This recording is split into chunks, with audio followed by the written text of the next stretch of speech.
Voici 8 résolutions ultra efficaces pour réussir ton année 2025. C'est le sujet que nous allons aborder dans la vidéo du jour. Mais avant cela, je tiens à te souhaiter une excellente année 2025. Alors, loin de moi l'idée de te souhaiter plein de vœux. Je pense que toi-même, tu sais ce que tu veux pour ton année 2025.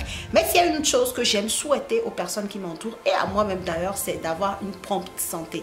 Alors, pour cette année 2025, je te souhaite d'avoir une santé de faire une belle santé pour toi-même, pour ta famille, pour tes amis, pour les personnes qui te sont chères, bref, pour toute personne qui gravite autour de toi, afin que tu puisses être concentré à réaliser des actions pour pouvoir atteindre tes objectifs que tu t'es fixés, je l'espère, pour cette année 2025.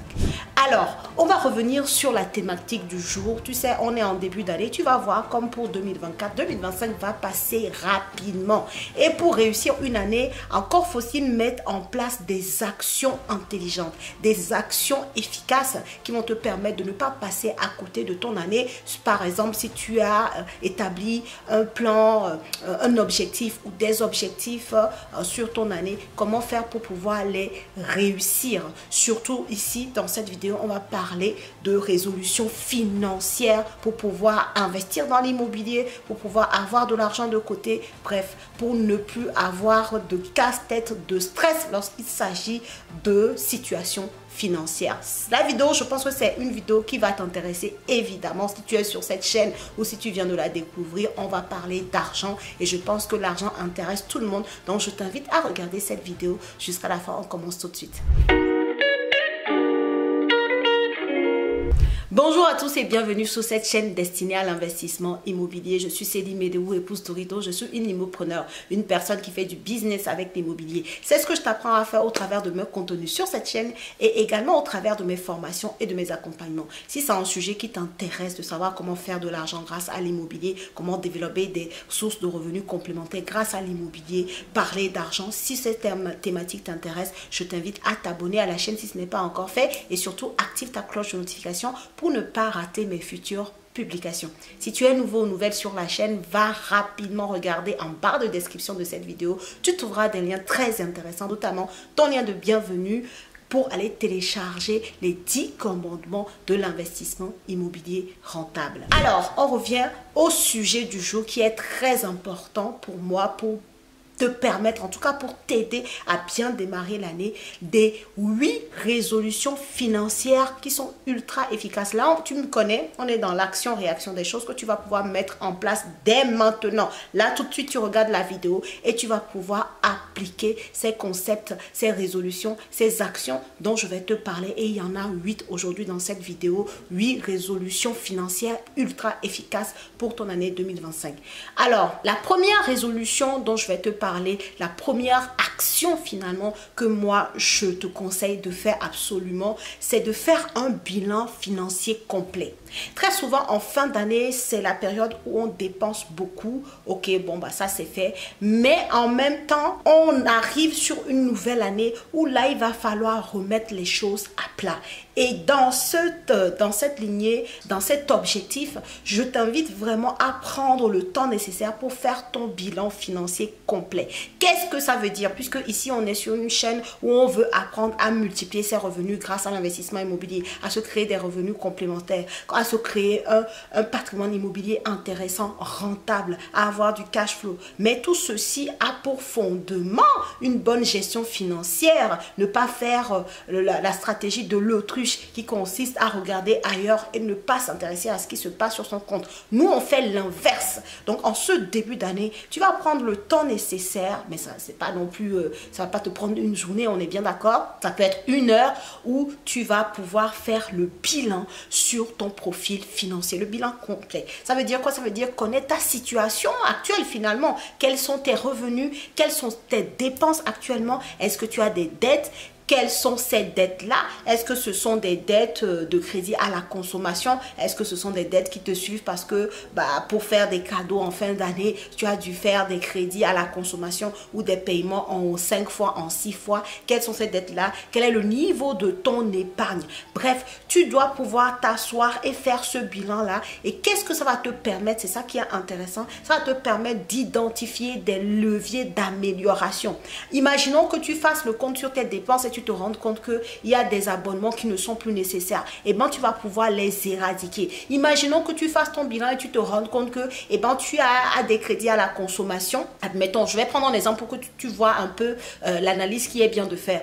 Tu arrives à un crédit à la consommation autour de 800 euros qui te reste à payer. Le restant dû à payer, c'est à peu près 800 euros. Mais de l'autre côté, tu fais le point sur ton épargne. Tu sais que tu as à peu près 10 000 euros d'épargne. Eh bien, il est plus intéressant pour toi de, par exemple, solder ce crédit à la consommation pour être vierge de dettes qui ne sont pas intéressantes. Quand je parle de dettes non intéressantes, c'est souvent des dettes de crédit à la consommation, quoi. Voilà, c'est pas un crédit immobilier, hein, d'accord, c'est un crédit à la consommation qui n'est rattaché à rien. Et très souvent, les banques sont très bien placées, très rapides, très réactives à t'octroyer les crédits à la consommation. Mais quand tu reviens les voir pour faire un vrai crédit, un crédit en mode business, partenariat avec eux, donc crédit immobilier, crédit d'investissement, et ben là, tu vas voir que elles vont pas être tout à fait ouvertes, ok? Surtout si tu traînes ce genre de choses, si tu traînes des crédits à la consommation, ok?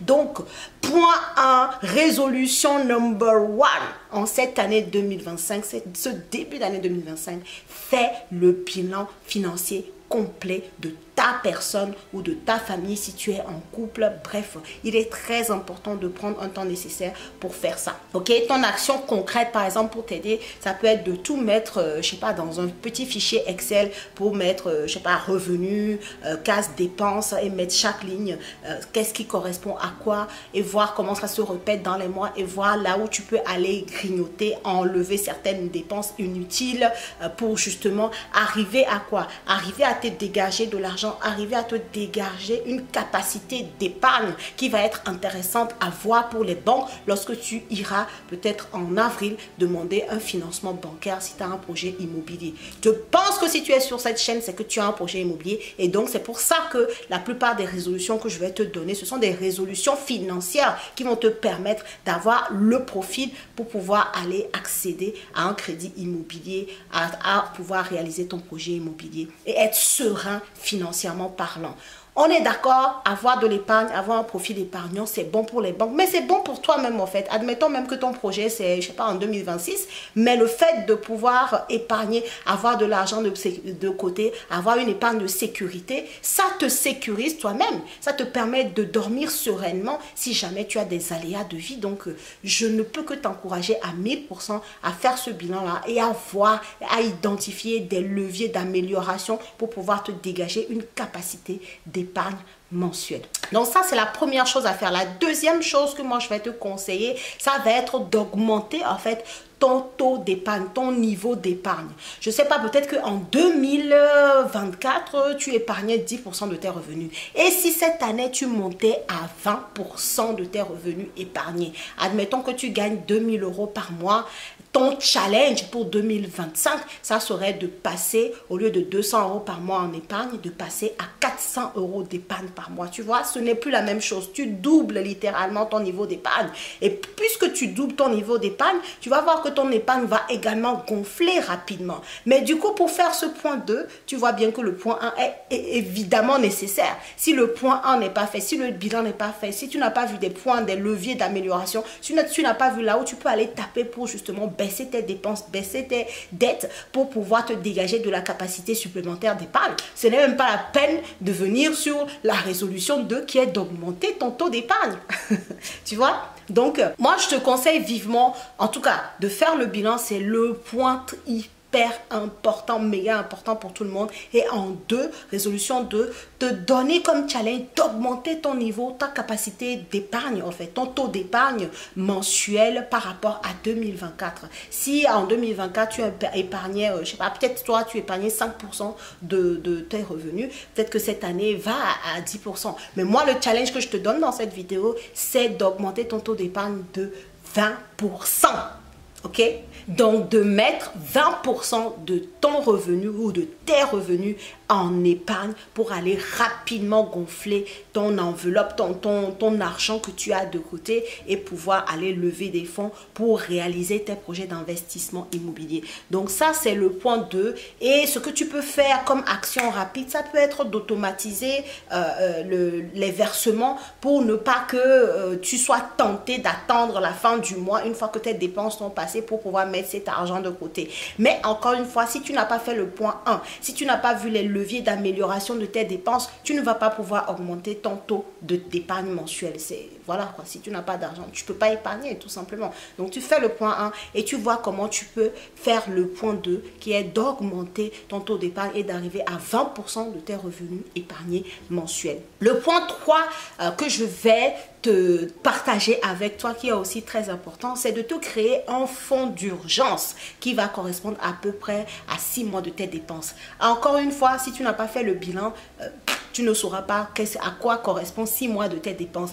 Et c'est toujours dans le but d'avoir une épargne de sécurité, de l'argent que tu peux aller toucher lorsque tu as des aléas de la vie. C'est peut-être que ta voiture tombe en panne, c'est peut-être, je sais pas, tu vois, des petites choses comme ça qui peuvent arriver, qui sont des imprévus, mais qui ne vont pas faire que tu vas aller prendre un nouveau crédit à la conso, ou tu vas aller demander l'argent à on ne sait pas qui, ou tu vas être stressé, ou alors peut-être que tu voulais mettre de l'argent de côté pour ton investissement, mais comme tu n'as pas d'épargne de sécurité, et ben donc du coup tu vas piocher dedans puisque tu as des imprévus. Donc bref, pour toutes ces choses-là, il est intéressant, il est important, selon moi, de pouvoir te créer un fonds d'urgence, en fait. Un fonds qui est là pour régler des aléas et qui va correspondre à peu près à 6 mois de dépenses. Si tu es une personne dont les dépenses tournent autour de, je sais pas, 500 € par mois, admettons, il faudrait que tu puisses avoir 3000 € de côté. Tu sais que, bon, ces 3000 € là, ce n'est pas pour mes projets immobiliers, ce n'est pas pour mes vacances, c'est pour au cas où j'ai un problème de voiture, j'ai un problème de moto, j'ai un problème de, je sais pas, à carte bleue ou peu importe, j'ai un problème où j'ai besoin de sortir rapidement un peu de sous, ces 3000 € sont là. Voilà, j'ai pris l'exemple de quelqu'un qui a 500 € de dépenses par mois. Donc 500 x 6, ça fait 3000 €.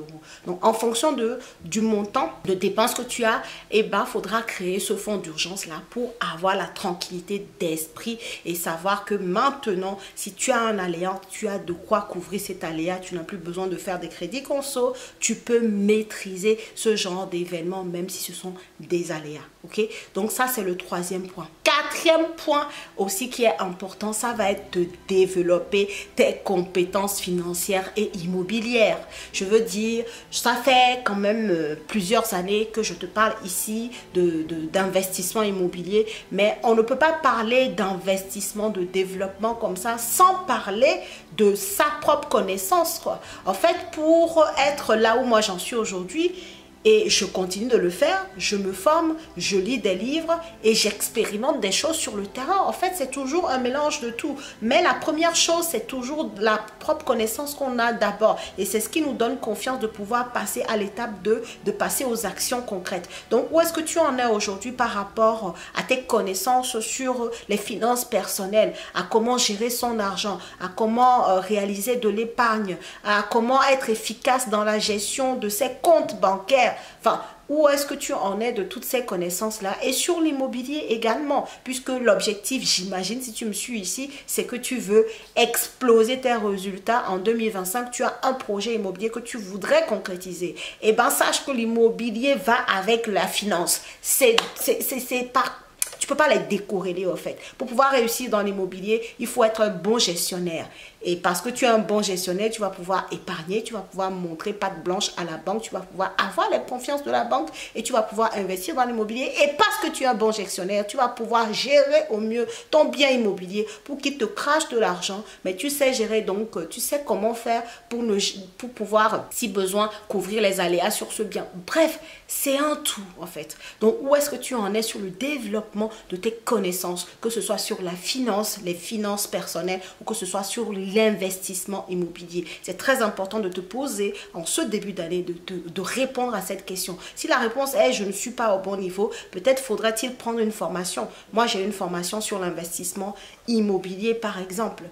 Peut-être faudrait-il que tu lises des livres. Mais en tout cas, choisis une façon, au moins pour commencer, de pouvoir acquérir ces connaissances qui te manquent sur la gestion de finances personnelles si tu es pour l'instant à ce niveau, ou sur l'investissement immobilier si tu es déjà bon sur la gestion financière et que maintenant tu veux enclencher ton processus d'investissement immobilier et qu'il te manque des connaissances. En tout cas, sache que Immopreneur chez moi, on a tout un programme. Le programme phare chez nous, c'est Boost ton patrimoine. patrimoine qui t'accompagne pendant 10 mois pour pouvoir investir dans l'immobilier et qui te forme en même temps. Donc, tu as le volet formation et tu es accompagné pour pouvoir réussir ton projet immobilier. Si ça t'intéresse, on est en début d'année. La seule chose que tu fais avant de pouvoir rentrer chez nous, c'est de prendre un rendez-vous pour échanger sur ton projet, de voir quel est-il, de voir si ton profil est prêt et de voir tes besoins pour pouvoir t'aiguiller au mieux et pouvoir t'intégrer avec nous dans ce programme ou dans un autre programme si c'est un autre programme qui correspond plus à tes besoins. C'est très important que tu ailles te poser ces questions-là sur où est-ce que tu en es exactement sur la connaissance,